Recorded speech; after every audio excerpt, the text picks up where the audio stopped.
mercy, and we enter into the highest gardens of paradise with his mercy to us. Ameen.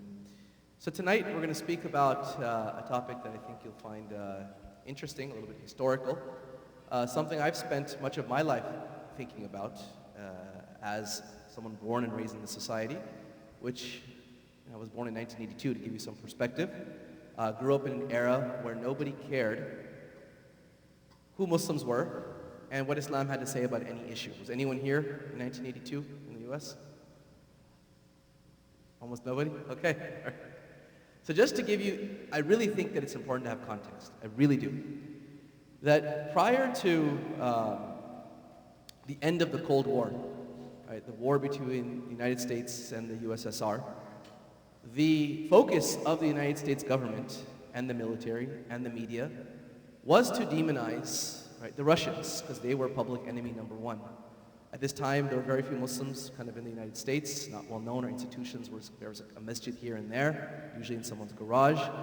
And there was really no reason for the American media to discuss Islam, and most Americans would not interact with a Muslim. So for that reason, we were out of sight, out of mind. I remember going through K through 12 in the public school system, almost never having to deal with my religion as a subject of conversation. Randomly, a few things would come up here and there, especially in the later 90s, which did mark a shift, which we'll get to in today's presentation. But in the 80s and early 90s, almost never did this issue come up. The most you'd get is kind of like, why are you not eating this day? And the teacher says you have to eat, I have to break my fast, even though, because they don't know what Ramadan is. So the teacher thinks that, oh my God, this kid is starving himself to death, let me force him to eat a piece of pizza. And that was kind of, it wasn't meant with malice, but they just really knew nothing about Islam. So what I want to speak about today is for us to take a journey through history and think about Muslim American politics. What did we do in the past? What are we doing in the present? And what might our future look like? And so I like to keep things very interactive. You're welcome to stop me anytime. You're welcome to ask questions, give comments, push back. I really think a topic like this, as I was talking to my dear brother Mustafa in the car, there's no exact answers. There's no haqq in this issue where this is like the opinion. Right? Politics is a topic that there are going to be a number of opinions, a number of strategies, and it's important for us to be as open-minded as possible with some humility. Those of us who have experience in the space and knowledge in the space to tread forward with knowledge and humility. So, Bismillah, let's start. I'm going to take us back to the 90s, all right? Anyone around here in the 90s? A couple people here and there, right? You guys remember cassettes? You guys remember the floppy disk, right? Those were our days, right? So in the 90s, what were Muslims in America talking about when it came to politics? Anyone want to take just a stab? What do you think? Or give me the top one or two things in your mind that when Muslims are speaking about politics, American politics in America, what are the big issues on their mind? Palestine? Okay. Not yet. Not yet. No Iraq war, no Afghanistan war. What is it?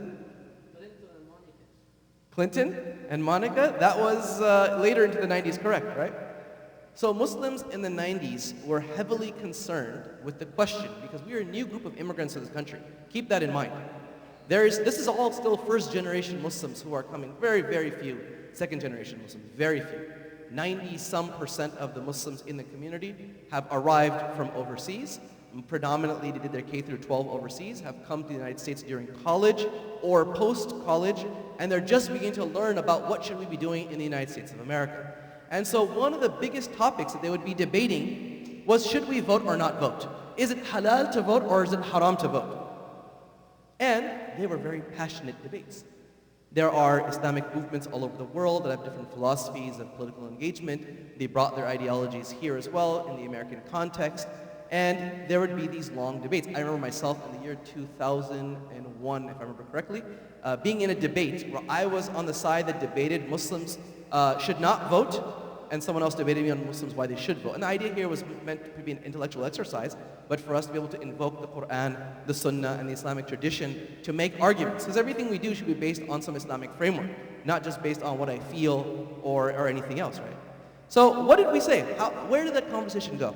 And you might think this is not the most important, but I deeply believe knowing this matters for what we do in our future. Because there is a connection between understanding why we made the decisions we made to avoid some of those pitfalls in the future. So the first question that Muslims would ask was, who has the right to make laws in society? What's the answer to that question? Who is the sharia, right? To use a legal term. Who is the legislator? Who can make a law? Prophet Muhammad sallallahu alaihi wasallam, he is the one who conveys exactly, right, the laws from who? From Allah Azza wa Jal. So any practicing Muslim has internalized that the lawmaker is Allah Azza wa Jal. Which when you come to America and you say we're in a secular, liberal, democratic system where there's a separation of church and state, what you're saying is that we will make our own laws. So we're going to make laws that are man-made.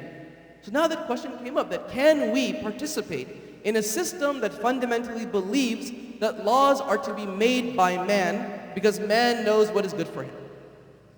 So the arguments, they began, and people had very strong, if you go today, you can literally type in Muslim, can American Muslims vote, and you'll see fatwa from the 90s and the 2000s. It's actually very interesting if you read them. They're not simple-minded, they're not, they're actually quite profound and intellectual. And so the ulama said, look, and remember, there's no such thing at this time, practically, as a Muslim scholar who is born and raised in the United States, who understands the political context, right, who understands, growing up in the society. Almost everyone is coming from Pakistan, from Egypt, from Saudi Arabia. And so again, that is an important context to understand. So they will quote the Quran. Allah Azza wa Jal says in Surah Al-Ma'idah, وَمَنْ لَمْ يَحْكُمْ بِمَا أَنزَلَ اللَّهُ فَأُولَٰئِكَ هُمُ الْكَافِرُونَ. Whoever makes laws, whoever rules and has judgments that are not in accordance with what Allah has sent down, then those people are disbelievers. That's a strong thing to say. If you make laws, right, outside of what Allah has revealed, then this is disbelief. And this is true at a certain level, meaning that if I say, I don't care what Allah says, I think this should be allowed or not allowed. That's essentially a form of disbelief. I don't care about Allah's laws, I will make up my own laws, right? And the Quran continues, the same surah, in the next few verses says the same ayah. وَمَنْ لَمْ يَحْكُمْ بِمَا أَنزَلَ اللَّهُ فَأُولَٰئِكَ هُمُ الظَّالِمُونَ. And those people are oppressors if they make laws, again, outside of Allah subhanahu wa ta'ala's judgment. And those people are fusaq, or fasiqun, they are rebellious. So this verse and these ayat in Surah Al-Ma'idah gave us this really stern kind of warning to make sure we don't deviate from the laws of Allah subhanahu wa ta'ala and deviate from the sharia. Right? And whoever does not judge by what Allah has revealed, then they are disbelievers, they are oppressors, and they are rebellious. So that formulated, and of course there's a whole lot more to it, other ayat that talk about political alliance with non-Muslims. So can a Muslim allow voluntarily a non-Muslim to be their political leader? That's the question. So Allah subhanahu wa ta'ala has many ayat in the Quran. يا أيها الذين آمنوا لا تتخذوا الذين اتخذوا دينهم هزوا ولعبا من الذين أوتوا الكتاب من قبلكم والكفار أولياء واتقوا الله إن كنتم مؤمنين. So these are about a dozen ayat about the same idea, where Allah is saying, "O you who have believed, do not or take not those who have taken your religion in ridicule and amusement among the ones who were given the scripture before you, nor the disbelievers as guardians or protectors. And fear Allah if you should truly be believers." So these ayat come down, of course, at the time of the Prophet Muhammad sallallahu alaihi wasallam, we're trying to translate them into the modern world. So people are using this to say, look, just like the Sahaba and the early generations of Muslims could not say, well, let's vote for a non-Muslim to be our Khalifa. We cannot give our political allegiance, right, to mushrikeen or to people of the book even. Now those scholars are saying, look, we cannot voluntarily tell someone, I choose you to be my leader and to make laws, while I know deep down you ridicule Islam and you do not believe in it one bit. Right? That's the logic. Then some other ulama, so you can stamp voting as, or political participation as haram, okay? Then the Muslims, as there's another argument, and as they're growing in their experience in this country, they say, well, yes, that's all true. This is actually true, that we should not voluntarily choose a non-Muslim leader who is not going to obey the laws of Allah subhanahu wa ta'ala, and we should not voluntarily make laws outside of the Sharia. But we don't live in a circumstance where we have that opportunity and choice. I cannot say, I want to establish Islamic law in whatever locality that I live in. So the argument was that Muslims in these minority contexts, they are actually compelled and forced to participate in an inherently un-Islamic system because they have to reduce the harm that could happen in that society and try to bring about as much good as possible. So the argument here is that, look, you don't have the power to dictate things. You only have the ability to maybe have a small influence. And if that small influence can make a lot of evil less evil, or a little bit of good a little more good, then by all means we should do that as part of people trying to improve the status of the world. And so this came about in certain issues. Propositions were one of them. I don't know how Oregon does it. I know in California, these propositions, they're probably similar, very straightforward. Do you believe, and you fill in the blank, right? For instance, do you believe that, that homosexuals should be allowed to get married, right? Or do you believe that, whatever it is, schools can't do this or that? These are yes-no questions for the most part. So one, as a believing Muslim, I could easily say, well, my religion tells me this, I'm going to vote yes or I'm going to vote no. I'm not giving anyone kind of a choice to make a decision on my behalf. I'm actually giving you the direct vote on the issue. That's not as big of an issue. But what about when it comes to electing a politician, a mayor, a congressman, a senator, of course a president, who I'm now delegating the responsibility of decision making? And that's where it gets a little bit more dicey, because that person might make decisions that I don't believe in. And actually, I even know that they're going to make decisions that I believe to be un-Islamic, and then I'm voting for them. But again, the ulama used fiqh, right, and usul fiqh and many other principles of law, qawaid fiqhiyah, to say that, look, in Islam, there are principles that allow you to do some of these things. So one of them is the principle of harm reduction, that in Islam, if there is a chance to reduce harm, then we do it. And there's many qawaid about this, right? Just like khaf ad-dararain, ad-darar yuzal, so on and so forth, that he says if there's a chance to reduce, if there's multiple evil options that are on the table, and one can reduce and take the least of the evils, then one should at least minimize the amount of harm, right? There's other principles that would say that if there's a chance to reduce harm on one angle or attain benefit from another angle, that reducing harm is always a preference in the Sharia. They say jalb al-mafsada muqaddam ala jalb al-maslaha, or dar al-mafsada, sorry, muqaddam ala jalb al-maslaha. Right? So there were these principles these ulama used, and they said, no, voting is going to be halal and political participation. So we get to the 1996 election. Let me stop on this. Any questions about this old history? So for the most part, this argument is no longer really being played out for the most part. Even those who felt that it was intrinsically haram said that under the circumstances that we're in, right, that there's an exception to the rule, and so we may participate with the key thing that we don't internalize and believe that this system of political governance is the ideal. That's the important point here. So no Muslim should believe, I want a secular democratic society and we should just vote on what is legal and what's illegal. No, we don't believe in that. We say, but because we're forced into that, we're able to participate in it, again, to reduce the harm. So where did we get to? So then we got to 1996. We're going to go way back in time. And again, Muslims were confused about whether to participate or not. So they were still not clear on a strategy, a direction, a party. They were trying to figure out what should they weigh. So one brother mentioned Palestine. Palestine was an issue. Since Muslims, right, have been in America, Palestine has always been an issue, right?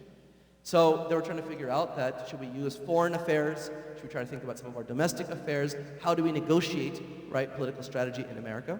But ultimately, the Muslims were actually rather split between the two parties at the time. There was Bob Dole and there was Bill Clinton. Now, which party is Bob Dole from, if anyone remembers? Which one? Republicans, right? So at the time, you'll be surprised that in the 90s and the early 2000s, as we'll get to, the Republicans were actually more critical of Israel than the Democrats. It's really important to know this. Bob Dole, in fact, was in favor of cutting aid to Israel because he thought that they were a little bit too aggressive. And this is around the time that Netanyahu was also ascending, right, in Israeli politics at the time. So you have Bob Dole, who's a little bit critical of Israel, and you have the Israeli press, and you have the Jewish leadership in America who love Bill Clinton. They considered him to be the most favorable president towards Israel in American history. So the Muslims are like, well, we don't want to vote for the guy that's super favorable towards, towards the Zionists. And so a lot of Muslims were on the side of Bob Dole. But then Bob Dole was getting pressure to be more Zionist. So he began to actually alienate the Muslims over that year of the election until ultimately the Muslims were split. Some of them had gone with Bob Dole, some of them had gone with Bill Clinton, and there was no clear strategy. The Muslims were not united, right? There's an interesting quote I actually dug up just an hour or two ago I thought was fascinating. There was an individual, his name is Richard Curtis. He had a big role in different organizations. He started some other institutes. One of them is called the Washington Report on Middle East Affairs. He's a very influential figure. He actually wrote this in 1996, and it seems very, almost, very forward-thinking. He was sympathetic to the cause of Islam in the Muslim world. He said the biggest gift American Muslims could give Muslims overseas is to organize themselves into a unified political force for an even-handed U.S. foreign policy that supports human rights and peace with justice abroad. Such a force in the heart of the American political system will make a difference. So he was actually very optimistic because he was seeing what was happening. He sees the Muslims, and he's written a lot about this. If you look up Richard Curtis, who is, again, like the Washington Report on Middle East Affairs, you'll see he has a number of articles that speak about why the Muslims, where they're going, their confusion, and the direction he thinks they should be heading. And in fact, just a few years later, he was invited to ISNA in 1999, where he actually really told the Muslim community about how the Zionist lobby works in America and his own kind of fears and concerns about how the Zionist lobby was tearing America's kind of moral fabric away. So I say all that to say, we had no idea what we're doing in the 90s. Okay? That's essentially what happened. And we enter into the 2000s. And in the 2000s, we got a little bit more clear. We had George W. Bush and his vice president, Dick Cheney. And we had the Democratic candidate, Al Gore, the one who said he invented the internet, right? And Bill Lieberman, who was Jewish. And now the Muslims are wondering, well, who are we going to vote for? And this is now the first time we've kind of getting away, for the most part, from whether we can vote or not. Most Muslims are agreeing that we should vote to some extent. And now they're trying to figure out, what should we do? Now, Gore and Lieberman did not really reach out to the Muslims. Again, the Muslims are a very small percentage of America, right? Official data tells you we're about 1.5%. It could be 2 or 3%, but the point is we're a very small percentage, right, of America. So the Democrats did not bother to even go and court the Muslim vote, but Bush and Cheney actually did. So Bush began to reach out to the Muslims and put out an olive branch and try to say nice things about Islam. And the Muslims ended up believing, and at the time even, that Bush and Cheney were actually also more critical of Israel than the Democrats were. So a large majority of Muslims, different reports on across the states, voted for Bush and Cheney in the year 2000. This is very, very, it's kind of a shock now, right? Now that we know who George Bush is and what he stands for, to think that 70% of Muslims voted for George Bush is a shock. But it's not just that we voted for him. There is quite a lot of agreement that Muslims handed the election to George Bush. Now how? Again, Muslims are only 1% of the population maybe. So how can we choose the president? Right? In America, we don't have a popular vote. Is not what matters. It's the electoral college. So Florida got 25 electoral votes. It was the last state to be counted. And George Bush won by 537 votes. That's 0.009%. And there's a lot of Muslims in Florida, and there was about 80% Muslims voted for Trump in Florida. Muslims in Florida celebrated that we elected George Bush. And this is the first time that in American history that people were like, the Muslims actually have some ability to influence American politics. So Americans are celebrating, right? CARE is celebrating, right? Muslims are saying, look at how much great we can do, right? This president, we've been able to win him over. He's met with us. And as they're celebrating, this is again in 2000 of November, he becomes the president a few months later, and less than 6 months later, what happens? 9/11 happens, right? And we get our first taste of how American politics works, which is there's no loyalty in American politics, right? And immediately thereafter, less than 1 month after 9/11, how many of you just were in America during 9/11? Okay, so again, a very small portion, right? Very small portion, right? It's very hard for those who were not around to understand the hysteria. I was a sophomore in college at the time, and just to frame how interested, remember I told you earlier, Americans do not care about Islam one bit. We would hold in the year 2000 Islam Awareness Week. How many non-Muslims show up at our events? Guess.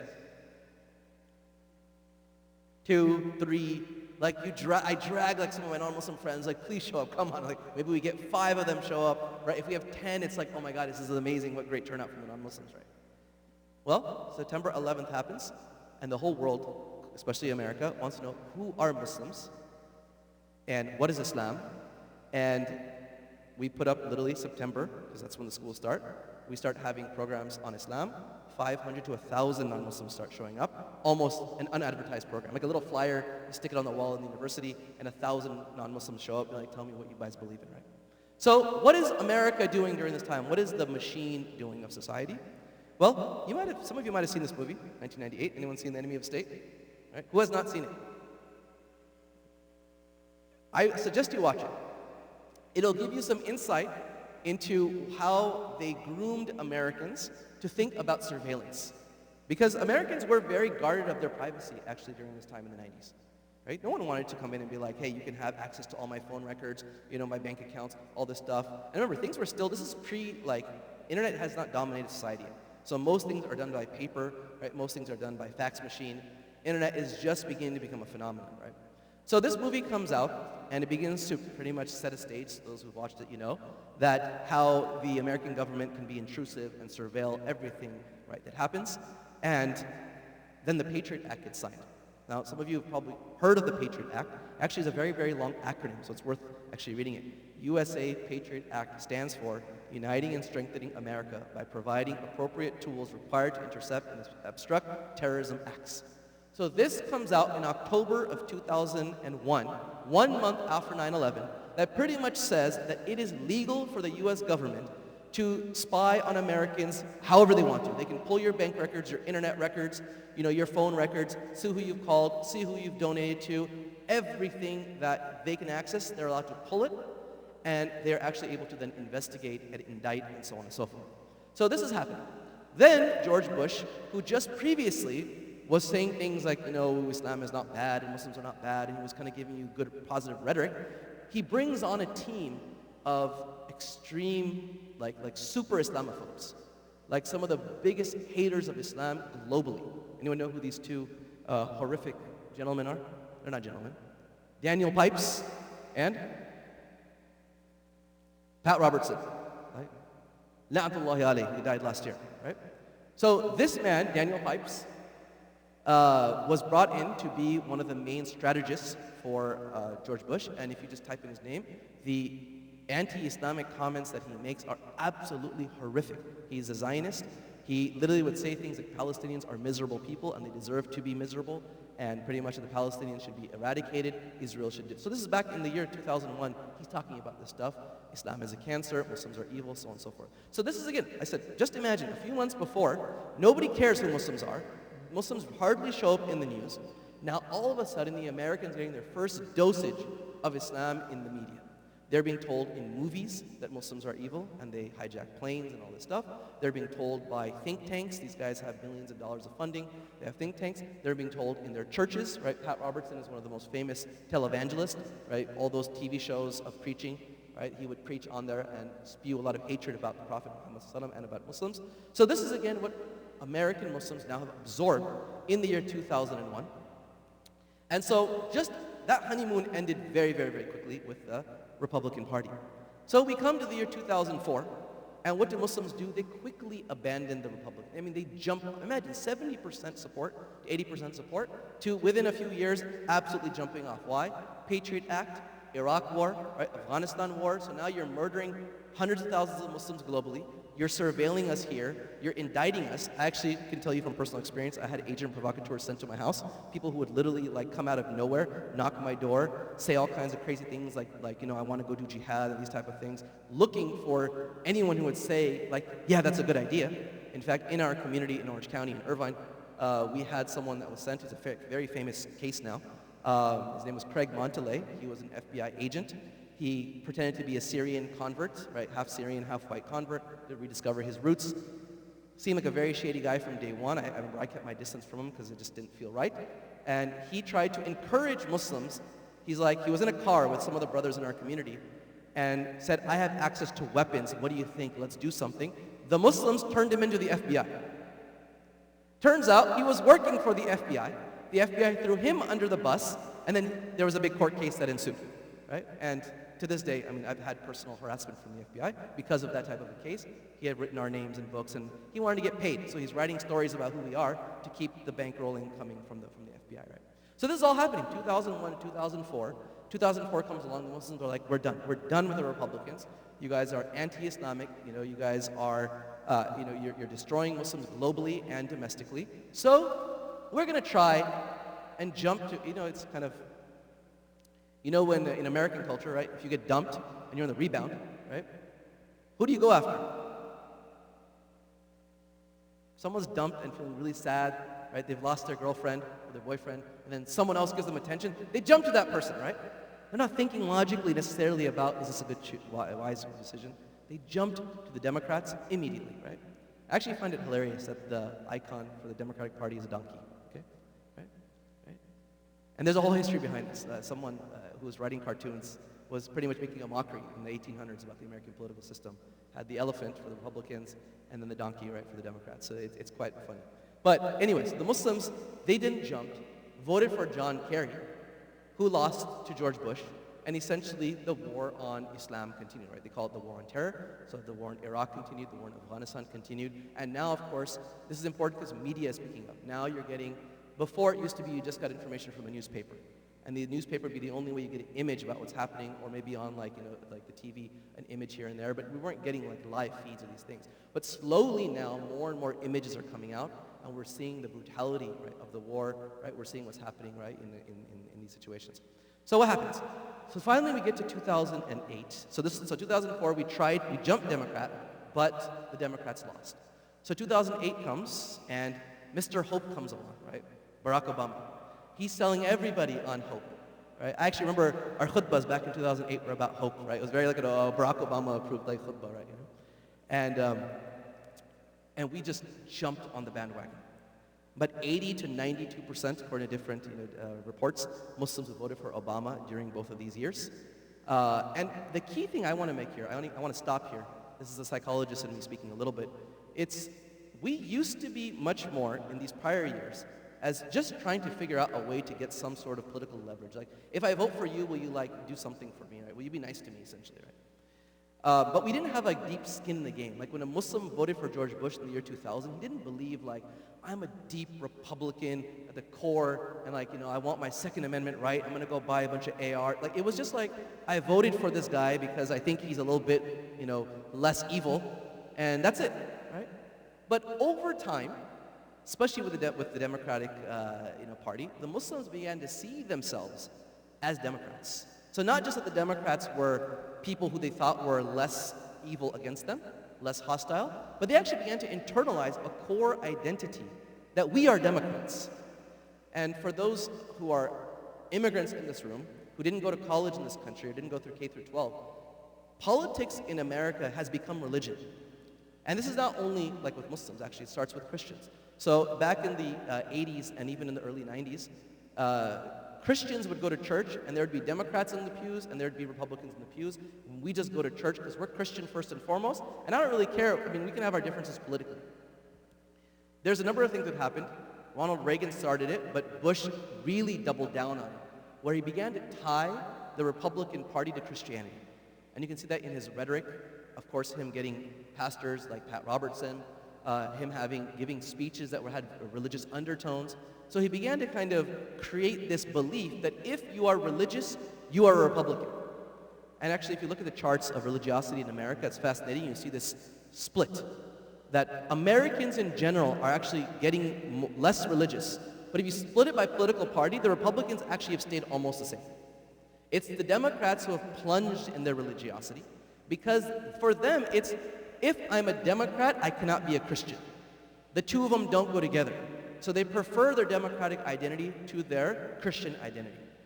And so what we're seeing with the Muslims is the inverse. I mean, the same trend is that I see myself as a Democrat first and foremost, and I'm internalizing that Democrats their values are in line with my values, and it's no longer, like I said, just an issue of I vote as a tool, but no, I deeply believe in this. Let me give you some evidence of this.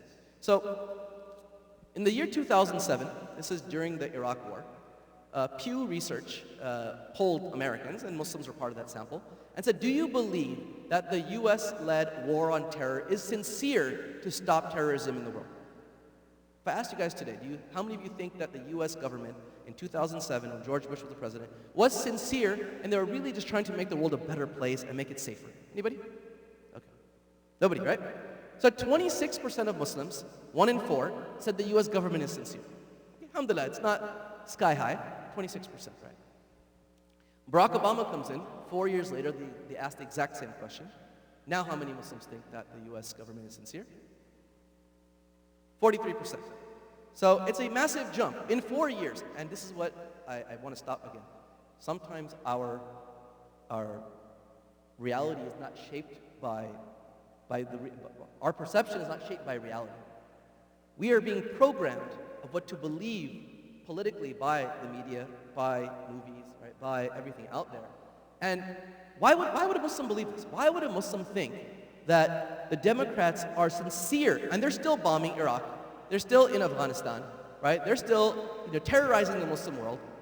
So why do they believe it? Well, number one, it's not front and center. Like the Republicans used to almost gloat in their wars. The Democrats were just like, we're going to kill you silently. And so Obama's drone program that he initiated, as the technology is getting about, was far, like 10 times more intense, actually, than Bush's. So Bush was not as big of a warmonger as actually Obama was, by all data supports that, including extrajudicial killings of Americans and Muslims who were overseas, right? So the Muslim belief that Democrats are sincere is not based in any sort of objective analysis of their military strategy. So, now, I actually had this little thing here on the side just to say I want this to be front and center because we're going to talk about the future. Is that for all of us who are in the room here today, young and old, we have a bunch of identities that we carry. We carry within us a political identity, whether we're Democrats or Republicans, whether we're American more, if we're more Egyptian or Pakistani, whatever it is, our gender identity, our Islamic identity, our race, all this thing. So all these things, they reside within us. And so again, my concern I want to highlight here is that the power of the democratic identity has been ascending with Muslims over decades. So for instance, when Pew asked Muslims a few decades ago about their belief in homosexuality and accepting it in society, it was a very small number who thought that it was something acceptable. And as the years went by, they internalized it more and more and more and more. And now I have very recent data that shows that despite the fact that about 90-some% of Muslims believe it's haram, 95, 98%, only about half of them think that it shouldn't be allowed in America. Right? So there is a distinct, Muslim Americans are compartmentalizing where they think that something is haram, whether they think that it should be okay legally, right, in this society. So let us keep going. So what happened in the next few years until we get to 2024?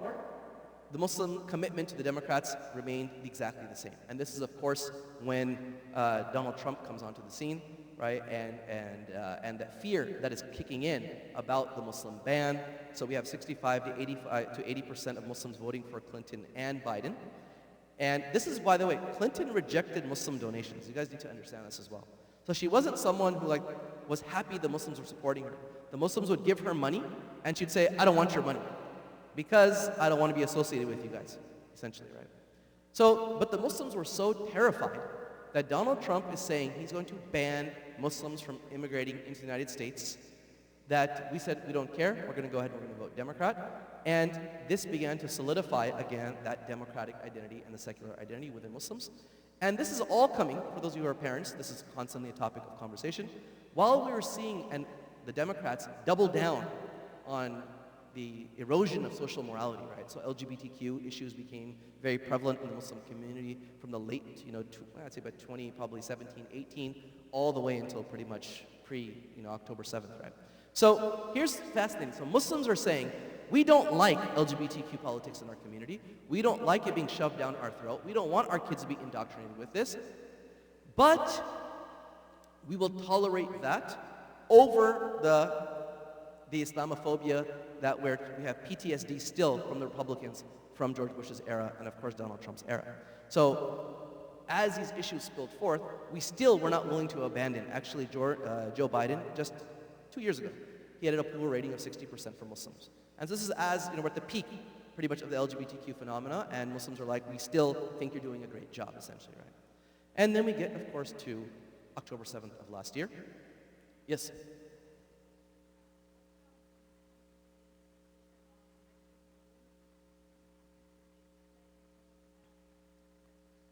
Yeah, it's a great question. So whether or not, there's a hadith of the Prophet Muhammad ﷺ, right, about women in leadership, where he said that any group that has a woman that lead them will never prosper, right? There's a lot of ikhtilaf over the meaning of that. That didn't really seem to be central in the dialogue, because that kind of, once you said that, because what supersedes that is like a non-Muslim system.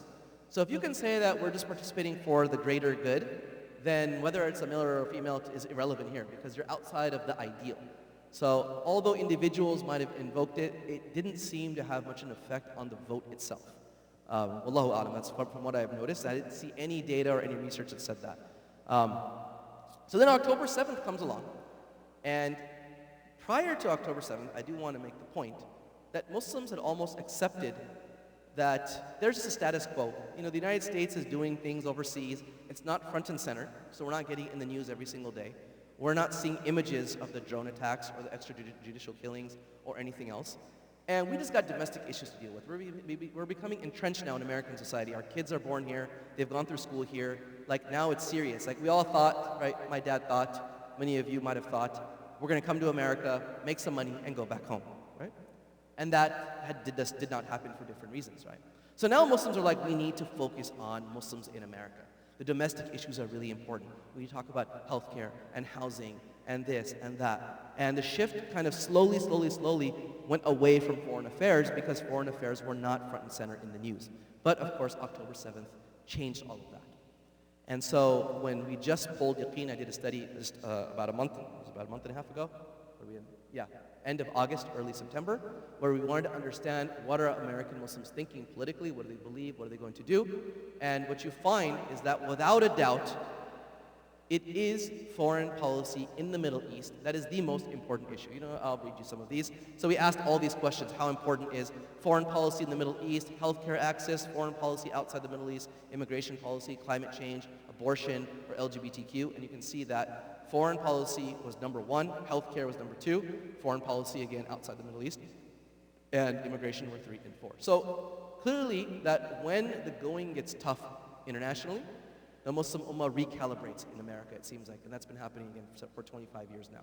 So it kind of doesn't really matter, but now you attack the Muslim world, and we're going to react to that, right? So then we followed up, we wanted to understand how much does it matter. And I know you guys had, you know, our dear friend Sami Hamdi here a few weeks ago, so he's talked about this issue a lot. But the majority of practicing educated Muslims, I think represents kind of suburban Islam in America, consider the issue of Palestine to be just a deal breaker. Right? If you're Zionist, if you're pro-Israel, that is a single issue that they will not vote for that person, whereas all other issues didn't seem to be that prevalent when it came to these things. And just to give you a little bit more insight into how American Muslims are thinking as a collective, here again I'm showing you, we asked that would you want to keep same-sex marriage legal? And here you see that only about 56% of religious Muslims, this is a very religious sample, were opposed to keeping same-sex legal. Right? 40-some%, right, still were like, no problem with it. Right? So it seems as if still on some of these issues, we have some work to do. So just to again give you a snapshot, same with marijuana. You can see that it's a little bit less than half as well are okay with marijuana being legal. With abortion, we're kind of a little bit all over the place as well. With birth control, we're pretty much agreed that we're not with the Republicans on this issue. Right? So that gets us to, where are we today? What do American Muslims think about the current political situation and what to do? And it is actually fascinating to see how rapidly, in 1 year of genocide, that when we asked about Donald Trump and Kamala Harris's favorability, Donald Trump has an 89% unfavorable rating. Only about 6% of religious educated Muslims view him favorably. And Kamala Harris has a 74% disapproval rating, or unfavorability rating. So this is actually the first time we're seeing, since Muslims have been trying to be strategic about politics, that they are saying, we don't like either candidate. And just to show you again, so black Muslims are often forgotten in this conversation. Black Muslims make up probably the largest group of American Muslims, and they have historically voted Democrat since, for the last 75 years, right? And what you'll find is that so this is by race. So I asked how favorable is the candidate. Donald Trump is in orange, Kamala Harris is in blue, and 3 means that they're just neutral. So no demographic is even neutral with either candidate. So the Asians, right, are very low on both. Middle Eastern North Americans are the lowest. Black Americans, who are the highest when it comes to Harris's favorability, are still very low. So it shows that even black Muslims, who historically were very, very, very, very Democrat, are really kind of jumping off of that bandwagon, right? So we asked them, who would you vote for? We're finding, again, keep in mind, religious educated sample, 4% wanted to vote for Trump, 14% for Kamala Harris, almost 20% said they're not going to vote, but then over half of them plan to vote third party in some way, okay? Now what I think is most fascinating is this slide that will just show you how drastic and precipitous the drop-off is. So in 2020, you had, again, 69% of people in this sample, and this matches CARE's data, about 69 to 70% at least voted for Joe Biden.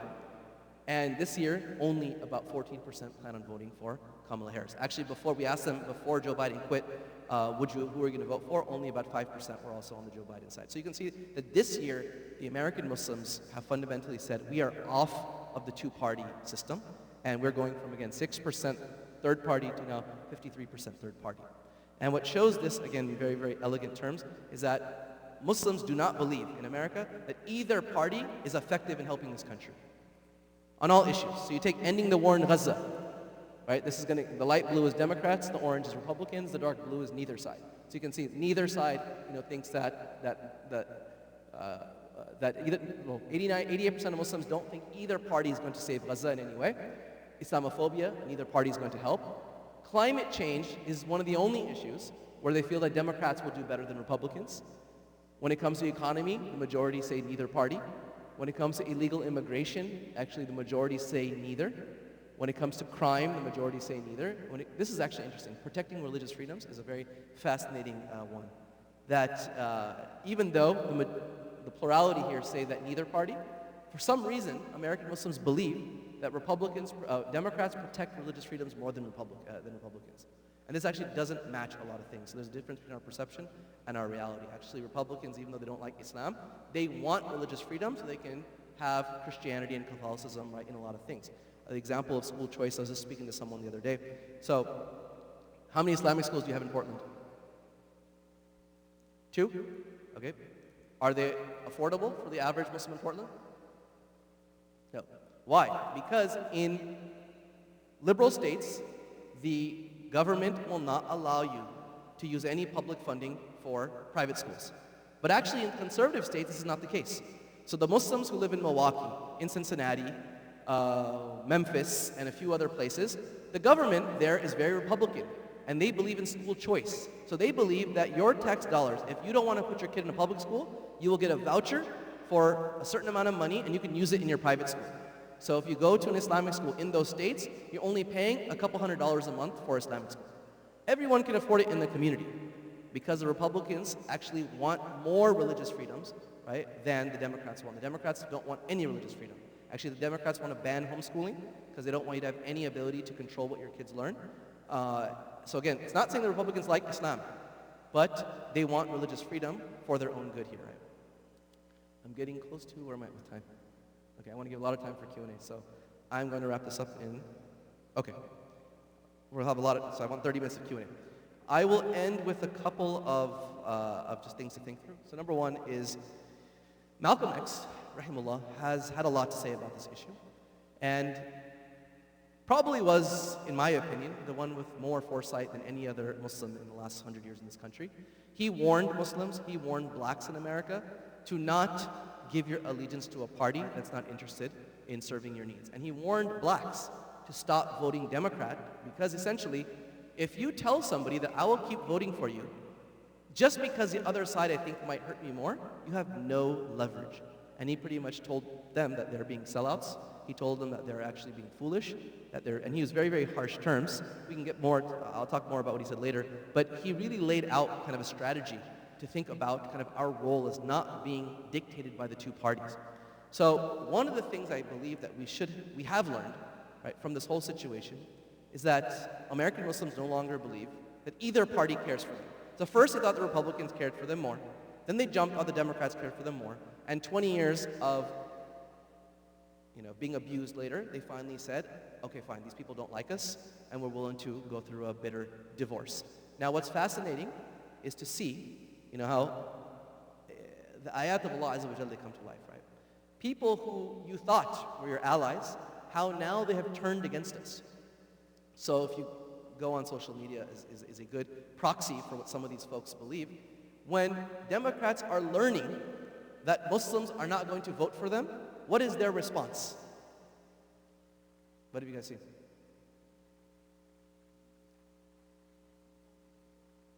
No, they don't want our approval at all. They are saying, they literally will say things like, we can't wait for Trump to deport you guys out of this country. And this is not one, this is influential people who have a lot of clout in the Democratic Party. They are saying, okay, if you don't want to be on our team, we are looking forward to you being demolished in society, right? So this is why Allah Azza wa Jalla says in the Quran, what? قَدْ بَدَتِ الْبَغْضَاءُ مِنْ أَفْوَاهِهِمْ, right? That this hatred has appeared on their tongues. وَمَا تُخْفِي صُدُورُهُمْ أَكْبَرُ. What's in their hearts is even greater. So the Muslims are learning this now, that these Democrats do not care for us, right? One bit, right? But there's a beautiful hadith I actually want to quickly cover, and then I think I'll end on this, which is people often say, well, what are we supposed to do? As if you only have two choices. And the Prophet said this hadith. He said that there will be tribulations in the future, during which one who is sitting is better than one who is standing, and one who is standing is better than the one who is walking. The one who is walking is better than the one who is running. He who exposes himself to them will be drawn to them, and whoever finds a refuge from them, then let him seek protection therein. What this hadith is telling us is that we don't always have to jump onto a side, especially if we're not seeing like some clear advantage and some maslahah or some benefit right in that. Actually, it could be better to abstain. To abstain, and I know Sammy spoke about this a lot, even if the consequences are not optimal, right, for you and me, right? Because we do not want to be dragged into something, right? By then, Allah subhanahu wa ta'ala will hold us to account for it. That you voted for someone, right, who was doing terrible things to your brothers and sisters. But my point simply is saying, it is okay for Muslims in America to say, this is complicated. We have not figured this out, and maybe we should take a moment to step back, reevaluate, strategize, and not put our allegiance on one side or the other. And I'm always drawn to the hadith of the Prophet Muhammad ﷺ, and there's numerous incidents where even he thought about the long term. The long term, rather than the short term, what's ideal, I think ideal is the best way. For instance, when you see the famous event of when he decided, Aisha narrated that the Prophet said that he would have destroyed the Kaaba and rebuilt it on the pillars of Ibrahim, but he didn't. Why? Because he said, my people are fresh, right, out of Jahiliyyah. Meaning he knew rebuilding the Kaaba was the right thing to do. But he chose not to do that thing because it would lead to a greater harm. Right? So in other words, he's thinking about the future. Right now, this might be the most advantageous thing to do, but it'll cause more harm long-term to Islam and the Muslims. And I want us to take this principle in mind when it comes to the way that we engage politically. Sometimes we have to make decisions that in the moment might actually be less than ideal, meaning it might cause us some level of harm.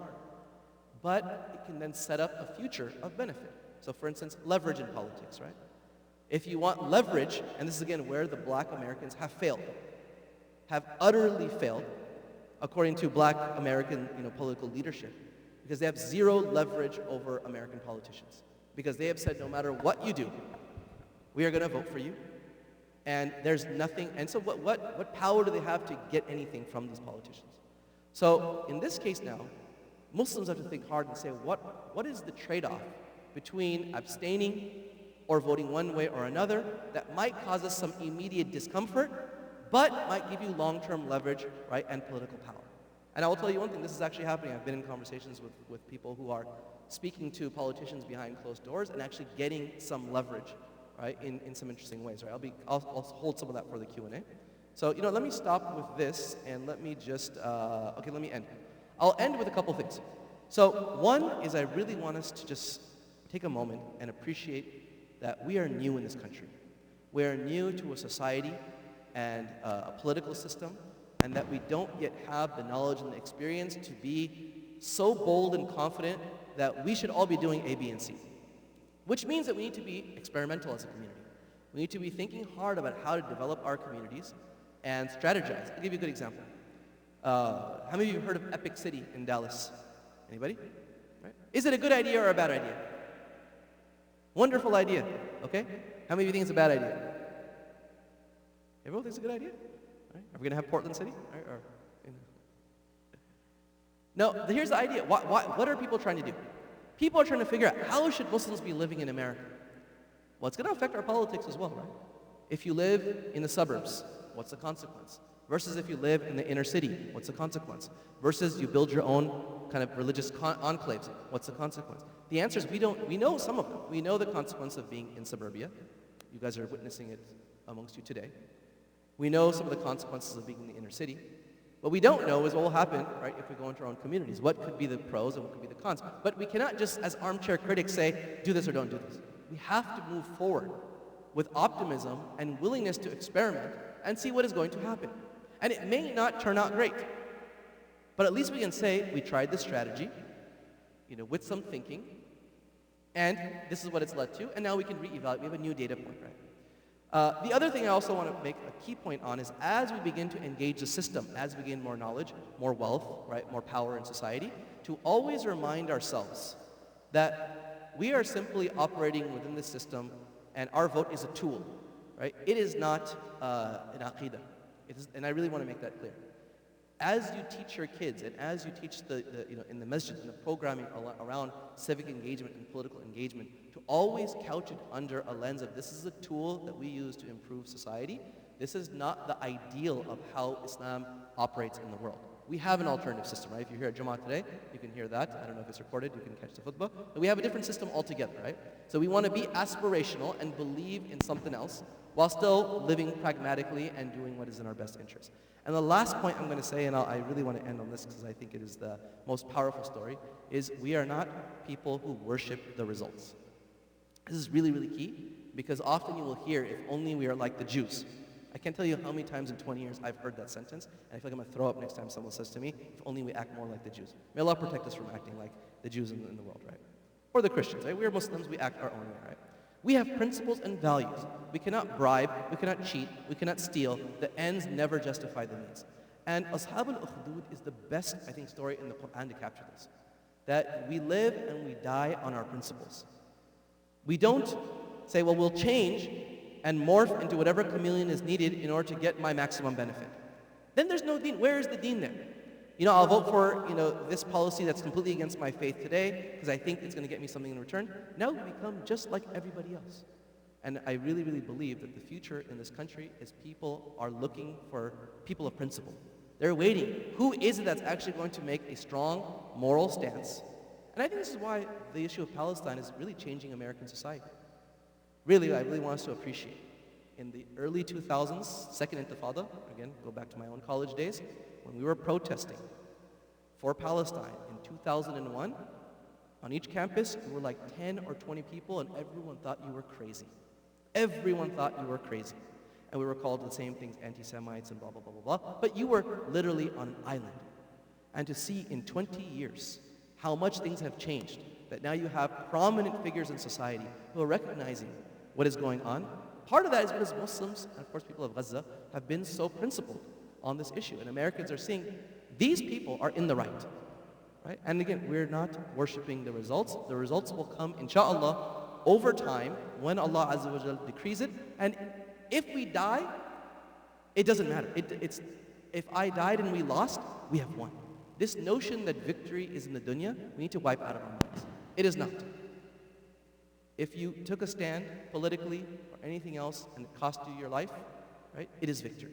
So keep that in mind as you think about the future, as we think about strategizing, and we'll open it up for about 25 minutes of Q&A.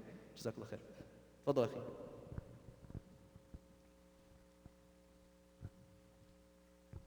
Assalamu alaikum wa barakatuh. Jazakumullah khairan for the informative speech. I have a couple of questions. First, you have been saying Muslims have voted, so I'm curious who's driving the Muslims' opinion to vote for one on another. Yeah. And also about voting, what do you consider voting here in the United States? Is it a religious obligation or a moral obligation? Then I'll have another question afterwards. Khair, Jazakallah khair. So I don't know if did you catch the early part where I spoke about the religious debate? I didn't see the screen. Khair, no problem. So essentially, right, the ulama have differed on this. It is a huge stretch, in my opinion, to say that it is a religious obligation. In fact, I would argue that is, personally, I think that is, what's the right word to use? I want to be respectful of people. It is inappropriate to speak in that language, right? In my opinion. You could say, I think it is preferable, right? But to say that it is an obligation to vote is a very, very heavy claim, which means if someone is not voting, that they're athim, right? And they're sinful, right? What's important here is that if we go back to first, there's opinions that say it's permissible and say it's impermissible. If you follow scholarship, that's the first thing. And again, what is your niyyah? Is your niyyah when you vote righteous? And is your niyyah when you don't vote also righteous? So abstaining from voting can be righteous, just like voting can be righteous, right? So that's the first thing. It is differences of opinion, right? I'll leave it to each individual. There's also a difference between what grain size you're speaking about. So where are you getting involved? Are you involved locally? Are you involved at the state level, the national level? Typically, the more you get local, the less problematic it is. Because those are not bigger issues that so for instance, being on a school board, voting for a school board, right? Voting for a city council, that's usually a lot more permissible and a lot more preferable. I would say it's it's more highly recommended because the probability of success actually increases in these circumstances. If you've been involved in local politics, anybody, you know how easy it is to get local politicians. We actually had the first Muslim, I think, mayor in Irvine, right? It was a sister in our community. And, to her credit, was very instrumental when it came to the protests on the campus, having the police force step down and not to get too violent with the students. So there are ways to get involved locally that can change things. So school boards, changing LGBTQ politics, those are things that are direct because they're not federal policies, right? The more you go up and the more authority you give a politician, the more tricky it becomes, right? That's the first thing. You had something else? Yeah, the second one... you asked, who is telling us how to vote? This is actually a really good question. It's a very good question. I want to remind all of us that we are not as free thinkers as we like to think we are. That's just the way society works. Every day your perceptions are being shaped by what's on your social media feed, what's on the news, so on and so forth. And there are a lot of psychological operations, psyops, that are going on day after day after day. There are organizations that claim to be really representing the Muslim community. I researched some of them. Unknown entities that you can't find a person in Muslim leadership in America who knows anyone in that organization who say run a poll that a third of Muslims are voting for Donald Trump. So who are you people? Why? They're trying to shape a perception. Then you have the other side, an organization like MGAGE, right? That is founded by Ismailis who are deep in the Department of Defense, have defense contracts, they're profiting off of the war, who are claiming to represent Islam and Muslims and endorsing Kamala Harris. And then the news articles run forth and say, the large Islamic organization that represents Muslims in America is supporting Harris. So these are all actually ways to simply shift the way you think, right? Because people are looking for, hey, someone tell me how to vote. CARE, tell me how to vote. MPAC, tell me how to vote, right? There are organizations, and this is where I said it's tricky. People who know me, I'm very blunt. I don't like to sugarcoat. Some of the people in these organizations, their allegiance has gone from Islam to the party. Bluntly, I will say that. You can see it. And so they prefer to defend the Democrats than any Islamic principle. And some of those folks will say vote one way or another because party is religion to them. So we need to be very, very, very mindful of some of these things. And look, deen is our litmus test. And a good evaluator we need to have, I didn't get into this today, but what has been the consequence of Muslims in politics in America? Not voting, actually being elected. So now we have a mayor, we have councilmen, okay, we have congressmen and congresswomen, we have people in other positions. Is this good or bad? We need to do a really serious assessment of this. If the Muslim got there by removing everything about Islam, then who cares? How is this good for us to have someone who says they're a Muslim, but I'll vote LGBTQ, right? I'll support, Israel, but vote for me because I'm Muslim. Actually, you would say this is the opposite. This is actually eroding the faith of Muslims, right? So I think we need to be conscious and very, very, what's the right word to use here? We should be critical and say, what do you represent in this position? Do you represent Islam and Islamic values? Or are you simply wearing the garment of DEI politics, right? Diversity politics, and we put a black face, a brown face, a hijabi face, and essentially it's giving you more of the same, right? So that's your first question. Wallahu a'lam. The second question, so as you know, those who are born here, they can vote. Those who came immigrants, they cannot vote till they are a citizen. And to get citizenship, you have to pass through naturalization. And for naturalization, the last step of it is the oath of allegiance. So, allegiance to the Constitution, to the law, to fight, to be incompetent, non-competent activities.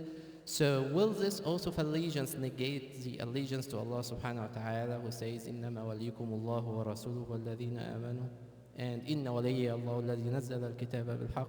So how you understand this, and what a Muslim would do in that? Can for example, those go do oath of allegiance out of the taqiyya? Yeah. So yeah, what is it? There's a long fiqh debate. If you want to look at the fatwa, you can go through the fatwa. But for the most part, the majority of mashayikh would say that it's permissible. Again, because following the law of the land is not impermissible in many cases, right? So it's not that, it's essentially you're saying, I am not going to harm this country. That's essentially the level of allegiance that you need to give. Nothing more than that. So for instance, it's legal to protest against your government, right? It's illegal to speak out against your government. So one can say that I will follow and abide by the rules of citizenship and still be loyal to their faith. So there's no contradiction according to the majority of mashayikh, because you're not having to endorse and say that I believe in this lifestyle and I'm promoting this lifestyle. So I don't see any issue with citizenship. And if we want to be very explicit, it's not like the Muslim countries, there's like the Sharia that you're loyal to in those countries, and you're not here. So I think the maslaha would dictate that it would be okay if there's some overriding benefit. Wallahu a'lam, right? So. Yes, please.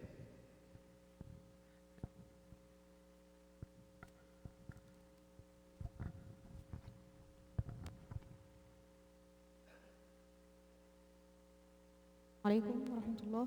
Jazakallah khair for the speech and very good stats. It's the first time actually to see how Muslim we're voting and if there is a trend in voting. How do you reach to these data? How do you know the trend in Muslim voting, and if there's any Islamic organization that's affecting that movement or voting or not? Yeah, great question. So there are agencies that since the 90s have tried to capture what Muslims think, and they're all over the place. Some of them are higher quality, some are lower quality. It looks like CARE has been capturing some of this data over years, ISPU has been capturing some of this data over years. The challenge that we have, so Yaqeen also, right, this is my role at Yaqeen, I ran this survey, is it's important to recognize, is this a reflection of Muslims in America or a segment of Muslims in America? And I want to be very clear, this represents a segment of Muslims in America, right? This was 1,200 Muslims across the United States who happen to be generally more religious and more educated than the typical Muslim in America. Now, why is it so hard? It is very, very difficult to get accurate census data and population level data on Muslims for a number of reasons. One of them is that Muslims rightfully are skeptical, right? When people come and ask them their census data to give their religion, right? And to just provide that information because of surveillance and so on and so forth. So there's almost no entity out there that can get you extremely accurate data on Muslims. And this is actually the reality of polling. If you have 200 people that represent your community, you can predict an election. So if I have 200 Americans that represent America, I can figure out who's going to win the presidency. That's why these polls are so accurate, because they're like, well, I know the proportion of whites and blacks and Hispanics, educated, not educated, this way, that way. So we're not close to being there. So Yaqeen is trying to enter into this space. Alhamdulillah, we have perhaps the largest reach, right, in America and internationally.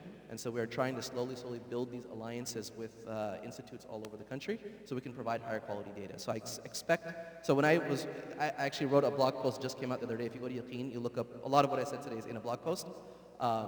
You will see that I cite everything. And you will see how even people will say a lot of these are not scientific polls, right? Because if CARE sends out an email to their email group, who's responding to that? It's a very certain group of the community, right? So inshallah, give us another 5+ years and we'll have some much more accurate data, inshallah. Right, so. Yes, brother.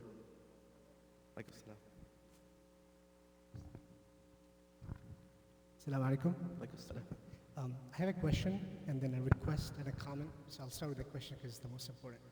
So in terms of participation in the public sphere, whether you're elected on a board, you're voicing an opinion, there's two conflicting thoughts in my head that I hope to sort out. So you have your Islamic values on which you would act, you think it's best for you, and you honestly think it's best for society, right? But then the way our system is structured, and the liberal basis for it is representation of the people in society. You, in a position of power, you are supposed to channel those type of things. You can't just randomly go on a tangent. Sure. So this, at the moment, we are beneficiaries of people who have accepted that unbound mindset. Uh-huh. And hence, because they want that freedom, you're afforded that freedom. So you mess with that system, and then now anybody messes with the system in Yes. that deviant way without replacing it. Yes. So this conflict, as somebody who wants to Ah, speak in the got it. public, and the other ones would be a request on what would benefit us as voters, and then a comment about Okay. some of your statistics. Okay, so let me take this a little step back. Again, I want us to we need to understand our history and how Islamic society operated to understand the potential for the future, right? So in the Islamic empire, throughout the thousand plus years, Muslims gave a lot of jurisdiction to non-Muslims in their lands. Like we should not have this notion that when there's an Islamic state or a Muslim person in power, that everyone has to do things that are Islamic. This is actually not true at all. So in a Muslim state, in the Khilafah, right, if there's Christians and Jews in your state, the Christians and Jews have their own courts. They're allowed to get married according to their own laws, divorce according to their own laws, inheritance according to their own laws, a lot of their own dietary laws, right, so on and so forth. Why? It's because of how the society was set up. There would be neighborhoods, so if there's Christian quarters, Jewish quarters, like Muslim quarters, it would be permissible for some of those things to be occurring in these spaces. So I want to make that clear because I'm not saying that the Muslim has to impose Islam on everyone either, right? Now, coming back to your issue, the issue that you have to ask is in this system where that doesn't work, it's whatever you say has to be applied to everybody equally. Now you've got a challenge now, right? So again, if I was to be back, 1,000 years ago, I could say, hey, you Christians, you're allowed to do your Christian things in your Christian neighborhood, but you can't do it in my street, right? Because this is a Muslim neighborhood, right? Now you can't do that. It's an all or none type of proposition. I think this is a really, really fair, and deep question. Is again, in order for you to be elected, what do you have to compromise? And one has to evaluate, is that compromise something fundamental to my faith, or is it something where there's a difference of opinion and I can maybe find a way to justify my position? I'll give you an example. Let's say that one had to run on a platform, and they knew in order to win, they had to be okay with abortion. And now we can talk about, in Islamic law, the breadth of abortion. Some of that, like the Malikis, say no abortion at all, almost under any circumstances, unless the mom's health is at stake, right? Whereas the Hanafis are quite a bit more loose and would say abortion in the first trimester or the first 40 days, almost without, there's no reason. Just if you want to abort, you can almost abort, right? Of course, there's a lot of more details in it. But the point I'm making here is that someone could say that even though, like the normative Islamic position is to be quite a bit more conservative on abortion, there is validity in our tradition to permit some looseness in abortion issues. So one could be pushing the boundary. But what about when it comes to LGBTQ? Can a Muslim say, you know what, Islam says LGBTQ is absolutely haram, and it is one of the most biggest abominations, and a prophet came and destroyed his society was destroyed because of it. But you know what? In order to get voted in, let's go with it. See, now you're talking about you're violating fundamentals of deen, right? And so that's the fiqh is tricky, and then aqidah is tricky as well, right? So I think the Muslim politician has to sit with the Muslim scholarship and think through what are the lines that are gray, because we're in a situation that is less than ideal. When can we say we're pushing up against a boundary that's still within the fall of orthodoxy, and we're so far outside of it? And now again, studying the long-term consequences, we're going to make mistakes. Let's say somebody said, I'm okay with this issue. LGBTQ is an example, because we're going to now reduce the amount of harm to Muslims in Palestine, as an example. What is the consequence on the next generation of Muslim kids? Do they grow up internalizing that now, well, if the Muslim politician said that this is okay, that Islam says it's okay? And this has come up quite a few times. We'll have in these Islamic banquets, they'll bring a politician. And that Muslim politician will say all kinds of un-Islamic stuff. And they'll say, when you push the organizations, they'll say, well, they're a politician, they're not a scholar, don't listen about deen. As if somehow the audience has a brain that can say, when they speak politics, I will listen. When they start talking about deen, I will shut it off. It's not possible to do this, right? So this is where I'm like, think about the consequences and see how are your children changing. And if your children are changing in a way that you see that your involvement is watering down their faith, then you got to really, really push the brakes. This is why my approach, and I think the ulama generally say, we said, you want to be as conservative as possible because you'd rather repel harm than try to achieve benefits. So I'll give you a very clear example of this. Gay marriage. It was a great issue back in 2010, was it? If I remember correctly. the Muslims were debating nationally whether or not we should endorse gay marriage or not, okay? The argument was, one side says we should not endorse gay marriage because it is haram. It's that simple, and there's no if and or buts. The other side is saying, but hold on. Marriage is an institution that the state should not control. And if we loosen up, if we can get the government to kind of open up on the traditional marriage between a man and a woman only, we can also open the door to polygamy. This was an argument. This was an argument. Okay? And I remember sitting in a room of scholars when this issue came up. And I told them, okay, I'm going to take your argument at face value. So because we support gay marriage, they're going to say we're going to allow you to commit polygamy. Is that an even trade? Right? Like one is like mubah, it's permissible, right? It's not like haram to have one wife, right? Having one wife is just fine, right? I'll stop with that, right? But I'm like, what trade are you making? So we go back to the principles. We say repelling harm takes precedence over achieving benefit. So even if you think that marrying 2, 3, 4 wives is great benefit, and that the Sharia can expand in the land and all these things, at what trade-off? So that's where I'm saying that we need to be very, very mindful, and there's principled ways to make decisions. Go back to the lesser of two evils. People always invoke this. Well, we're going to vote for so-and-so because they're the lesser of two evils. Tell me how. Not because your whims and desires say that. There is actually a legal way of figuring this out. Right, from what domain? Is it going to lead to the loss of life? Is it going to lead to the loss of faith? Like what lever do you think they're lesser in? Not that you're going to feel like someone's going to be more mean towards you. There's no so it can't be emotional. It has to actually be objective. Right? So I don't know if I answered your question, but it's not easy. Right? Okay, good. Okay, I think we're almost. Are we up? 5 minutes. 5 minutes. Any of the sisters? I want to give them a chance. Especially after opening up the polygamy door, you have to give them a chance to respond. Steve. During the studies and such, you said 1,200 people? Yeah. And were they throughout the nation? Yeah. Throughout the country. And was there a particular area or areas in the nation that seemed to be stronger within the Islamic community? So we didn't ask those questions exactly, and we haven't maybe done that level of deep analysis. But we do know, and again, this is future research that we're already starting to do, is that we're a product of our society. So the Muslims who live in California and Oregon are likely going to be a whole lot more progressive and liberal than the Muslims who live in Texas, right, or some of these other states. Which means, again, to stop and think about these things. Where should we be living? Should we be living in more conservative areas, more liberal areas? What's the consequence of it? So again, I don't know, I'm not going to say I have an answer to your question, but we know that where they live influences their politics without a doubt. I'll give you an example. When you go to Texas, all the Muslims, no problem. Shooting guns, right? No, not a big deal. Like, you go to California, it's like, hey brothers, you want to go to the shooting range? What? Guns? What? Why? What's wrong with you? Like, it's like a crazy proposition, right? So, and you look at it and you say, all right, where is this coming from? This is because you live in a society and a culture that is against this, right? If you live in another state, you would have been at the, you would have been doing all the things everyone else is doing, right? So, Allahu Akbar.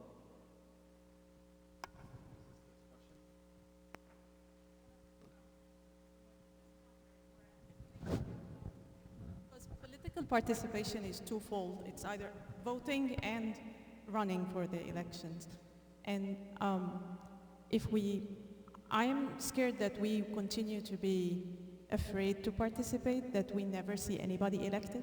Because as soon as you get elected, even at the very low level, at the school board, I personally am elected to a board of a professional organization, and then there are these sort of dicey questions come up very quickly. And after you are voted in and you are elected, you have fiduciary responsibility, so you no longer represent only those who voted for you. You represent everyone. So what's your take on that? I don't think I have a take. It's a very difficult position to be in, but again, act according to your values. And if acting according to your values is going to make you incapable of doing that role, then you might have to step aside. Right? So that, I mean, these are tricky ethical judgments, but what you want to do is be able to put your head on a pillow and say, Ya Rabbi, I did my best to follow what you wanted me to do. And I followed my deen over any sort of other gain I could have had. Because look, this is very real. That the nafs is, the Quran gives us stories about power in detail. right? About all kinds of people. The Qaruns, right? The Fir'auns, right? The Hamans, and so many other people. Because politics has the ability to corrupt the soul, right? And so I would advise anybody who's in those roles to have connection with the communities and with scholars to bounce these questions off of them. Because sometimes a scholar will tell you something in private because of your circumstance that he may not say in public because it will be misunderstood. So that would be my advice, is to have that relationship so you're not being overly conservative and missing out on some khair, or being overly, again, progressive and getting into yourself into hot water, right? Allahu A'lam. Sorry. Let me say one more thing before. I also want to be clear. I wasn't, even though this data was kind of about voting behavior, some of it, I do want us to be clear here. I don't mean to say that all political engagement can be reduced to voting, right? It's absolutely not the case. There are so many ways to engage with your society and do al-amr al-ma'ruf wa nahy anil munkar, right? Commanding good and forbidding evil, that go outside of voting. I would say voting is probably one of the smallest, actually, areas of change, right? It actually is in so many other venues, right, that you can actually enact change. Just to give an example, right, even when it comes to the Palestine discourse, right, when Muslims are politically engaged on the front lines, on the campuses, they control the narrative. So this happened all over the country, right? Campuses would call us, right, and they would say, hey, Sheikh, I don't know what to do. There's all these leftists, right, these LGBTQ people, they're the ones who want to run the show, and, we're uncomfortable with it. And I say, well, why are they running the show? They're saying, well, because the Muslims didn't want to run the show. I said, look, your inability to step forth at a time where they were handing you the mantle led to you being now in a position that you feel like you have to compromise your values. Whereas in other campuses, when the Muslims took hold of it, there's salah happening, there's Quran being recited, right? It is grounded in faith. And other stakeholders realize that, hey, we cannot upset the power that's at B. So the Muslims are in charge, so we cannot impose, again, our values upon them, right? So the more that we play a heavy hand, right, when we have a chance, the more you can dictate the terms of these, these environments, right? Sorry, there was another question, and I think we'll end on this. Sure. I'll be respectful of the time. I didn't get a chance. Oh, sorry, was there one more over here? I'm sorry. Did you have one too? Okay. Let me ask him, because he didn't get a chance. Go ahead.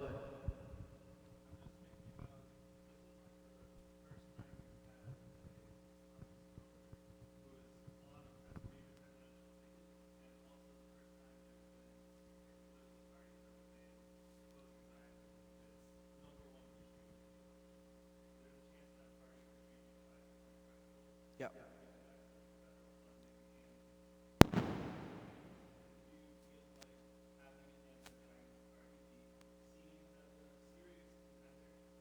Yeah. Yeah. Sure. Yeah, I think that Muslims need to pull on as many levers as they can. There's no reason why that's a lever you should not pull on. But again, I want to caution, just like what happened to the Democrats, we don't want to do with some other third party. Whereas, hey, look, on this issue, they're better on something, and over time, you end up just absorbing all of their values, because on many other issues, they have takes that are very, very un-Islamic. So if one is going to say, I'm going to vote for this third party or that third party, you need to be explicit about saying it's only in the name of creating this change. I'm not a committed member of this party. Actually, it's the best thing to do. Once you commit to a party, you lose leverage again. You say, I'm willing to vote for you on this issue right now. And you know what? If there's something down the road that we don't like, I'm pulling my support.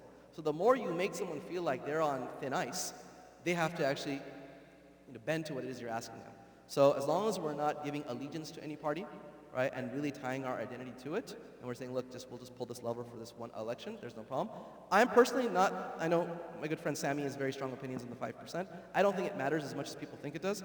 My own projection is that Zionism will fall out of favor in America just because it's just becoming too obvious to Americans. So I don't know how long that Zionism has as a life in this country, no matter how much the politicians prop it up. So I don't know if we need to tie our stake to that party, but it can't hurt. And it can help actually maybe accelerate some of that. Yeah, I'll leave it at that. Allahu A'lam. I think we need to stop because of time, right? Yes. Super quick. Okay. It's okay, go ahead. In your slides, you made the point that we ricocheted, or the Muslim public ricocheted back and forth on a very superficial level, Yeah.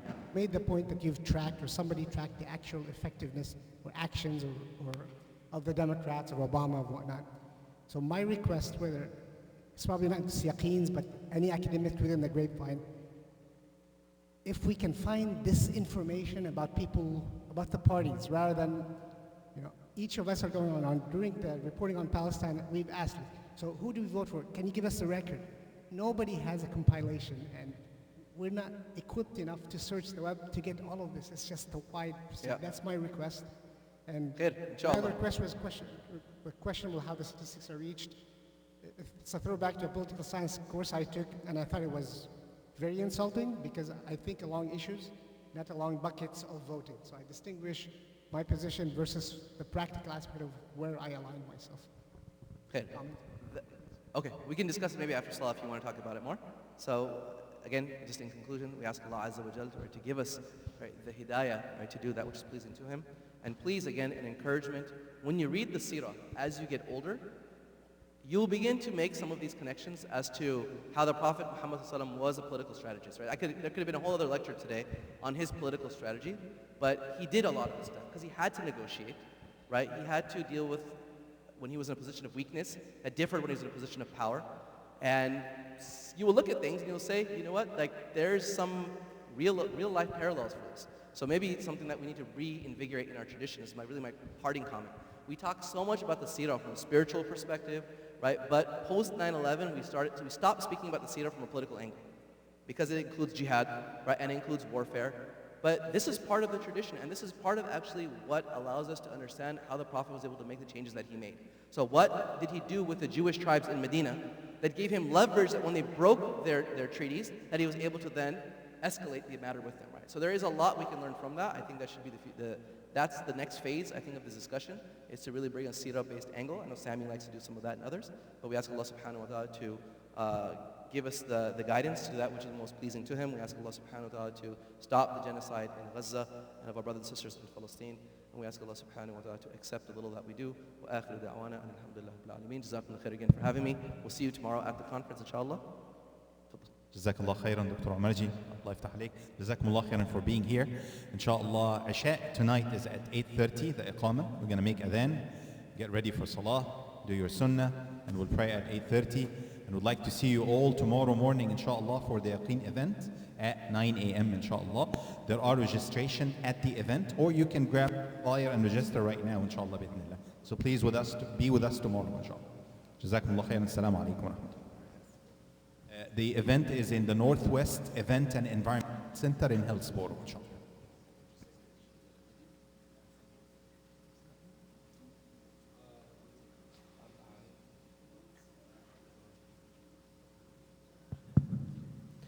الله أكبر الله أكبر الله أكبر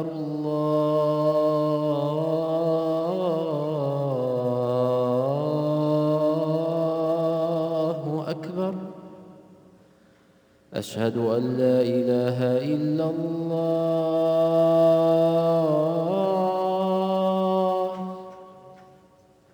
أشهد أن لا إله إلا الله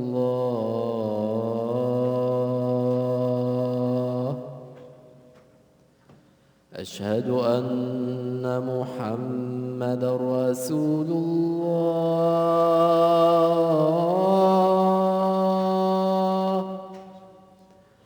أشهد أن محمدا رسول الله